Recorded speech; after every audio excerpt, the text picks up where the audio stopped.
पालघर जिल्ह्यातील क्रुझे गावात भारत सेवेसाठी ओळखले जाणारे सुभेदार श्रीनिवास सुधाकर शेलार यांचा भव्य सेवानिवृत्ती गुणगौरव सोहळा उत्साहात संपन्न झाला। सुभेदार शेलार यांनी भारतीय सेनेत तब्बल 20 वर्ष देशसेवा बजावत सुभेदार पदावरून सेवानिवृत्ती स्वीकारली।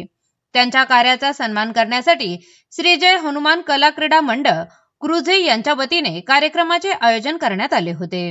ढोल ताशांच्या गजारात आणि देशभक्तीपर घोषणांमध्ये शेलार यांचे स्वागत करण्यात आले। यावेळी पालघर जिल्हा सैनिक फेडरेशन पदाधिकारी, ग्रामस्थ तसेच मान्यवर मोठ्या संख्येने उपस्थित होते। यावेळी बोलताना सुभेदार शेलार यांनी तरुणांना देशसेवेचे आवाहन करत सैनिक होणे म्हणजे केवळ नोकरी नव्हे तर मातृभूमीप्रती निष्ठा आहे असा संदेश दिला। कार्यक्रमात त्यांच्या कुटुंबाचाही सन्मान करण्यात आला। ग्रामस्थांनी फटाक्याच्या आतिषबाजीत आनंद व्यक्त करत अभिमान व्यक्त केला। हा सोहळा गावासाठी प्रेरणादायी ठरला असून देशसेवेची भावना अधिक प्रखर करण्याचा संकल्प यावेळी व्यक्त करण्यात आला।